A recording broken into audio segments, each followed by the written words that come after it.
시청자 여러분 안녕하십니까? BOA 모닝뉴스 시작합니다. 미국 정부가 최근 북한의 불법 금융거래에 강력한 법적 조치를 취하면서 북한의 핵심 불법 자금 조달 요원들에게 큰 타격을 입힐 것이라는 제재 전문가의 분석이 제기됐습니다.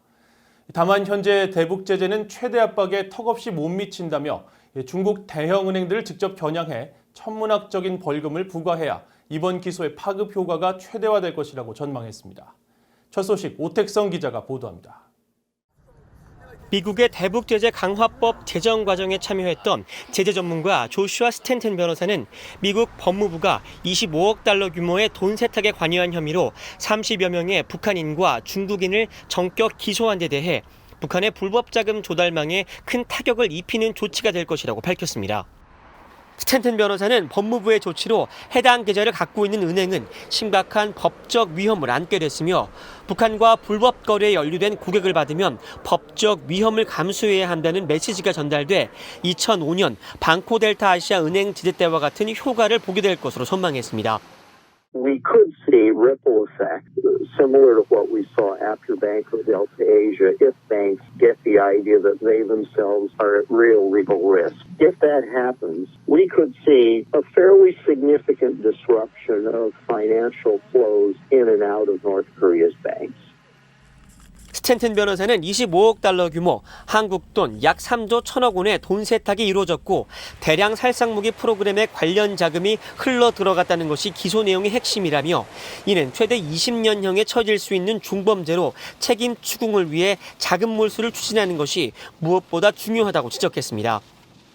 법무부의 조치로 북한의 불법 자금 조달망 체계가 심각히 훼손돼 북한은 이를 다시 복구하기 매우 어려워질 것으로 평가했습니다.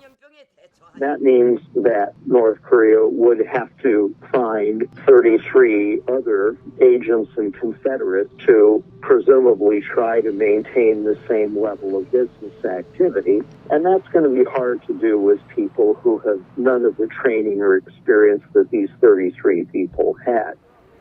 스탠튼 변호사는 그러나 미국 정부가 과거 쿠바나 이란에 취했던 제재에 비하면 북한에는 아직 최대 압박이라는 표현을 쓰기에 부족함이 있다고 지적했습니다. 그러면서 미국 정부가 북한과 불법 거래한 중국의 대형 은행을 제재하는 것은 대북 제재의 판세를 바꾸게 될 것이라며 천문학적인 벌금을 이들에게 부과해야 한국과 동남아 등 각국 정부와 은행들의 파급 효과를 극대화할 수 있을 것이라고 강조했습니다.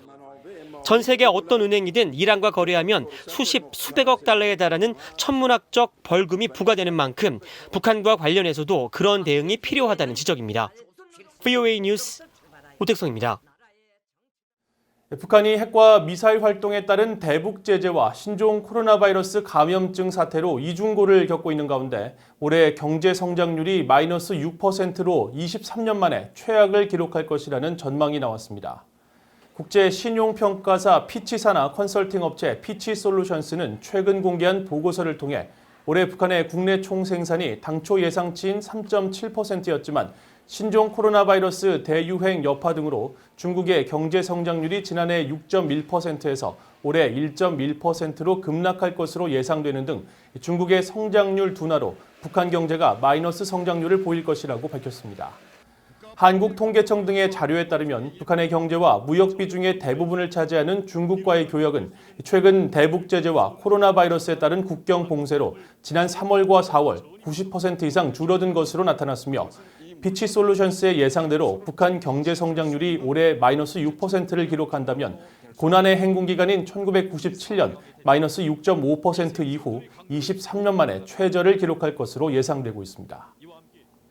세계보건기구 WHO가 세계 금연의 날을 맞아 청소년 흡연 예방을 강조했는데 북한 청소년들의 흡연이 심각한 수준인 것으로 나타났습니다. 특히 담배에 대한 체계적인 교육이 없어 북한에서는 건강을 해치는 담배가 뇌물로 사용되는 일이 만연한 것으로 지적됐습니다. 김영권 기자가 취재했습니다. 세계보건기구 WHO는 지난 5월 31일 세계 금연의 날을 맞아 매년 전 세계에서 흡연으로 사망하는 800만 명을 대체하기 위해 담배 업체들이 어린이와 청소년을 겨냥하고 있다며 경고하는 동영상을 공개했습니다. WHO와 전문가들은 15살에 흡연을 시작한 사람이 25살에 흡연을 시작한 사람보다 60살에 폐암에 걸릴 확률이 3배나 높고 우울증을 유발하며 평균 2.5cm 키가 덜 자라는 등 조기 흡연은 인체에 매우 나쁜 영향을 미친다고 지적합니다.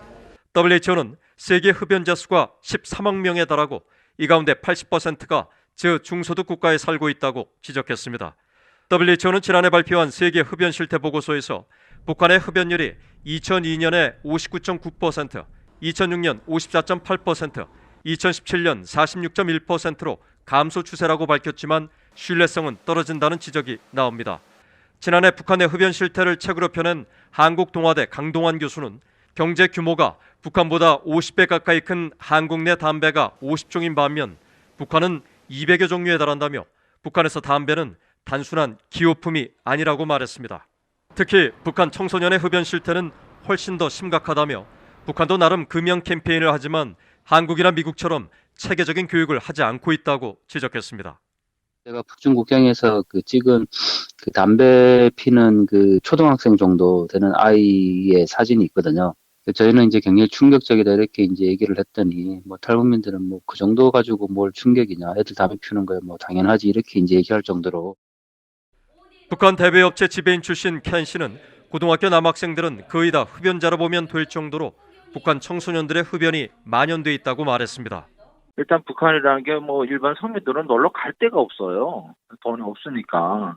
그러니까 그래서 담배를 피는 걸로 낙을 생각하죠. 그리고 또 담배를 안 피는 남자들도 군대 가면 다 배우게 돼 있어요. 자동으로. 너무 힘드니까 담배밖에 자기 마음을 달릴 데가 없는 거예요. 담배는 북한의 각계각층에 만연된 뇌물의 최대 필수품이기 때문에 부정부패를 근절하지 않으면 금연운동은 다른 정치 구호처럼 공허한 메아리에 그칠 가능성이 크다는 지적입니다. 담배는 이꼴 뇌물이거든요. 뭘 하기 위해서는 반드시 담배 한 갑이라도 줘야 뭘 할 수 있다 이렇게 이제 표현을 하니까. 그래서 흡연율도 높지만 북한 사회를 이해하는데 어떻게 보면은 가장 기본이 담배라고 할 수가 있는 거죠. WHO는 지난해 보고서에서 북한은 흡연 인구를 줄이기 위해 담배 세금을 올리고 끔찍한 암 경고를 담배값에 넣는 등의 실질적인 노력이 부족하다며 금연 정책은 10점 만점 기준의 절반인 5점을 부여했습니다. DN뉴스 김영권입니다. 북한 추정 해킹 조직이 미국 워싱턴의 북한 인권단체들을 대상으로 해킹 공격을 잇따라 벌인 정황이 포착됐습니다. 한국의 사이버 보안 전문 기업 이스트 시큐리티는 29일 미국 인권단체 북한인권위원회와 전미 북한위원회 인사들을 대상으로 이메일 해킹 공격이 있었으며 첨부된 파일에는 마이크로소프트 워드 문서 형태로 코로나 바이러스 관련 인터뷰라는 제목의 악성 문서가 포함되어 있었던 것으로 파악됐다고 밝혔습니다.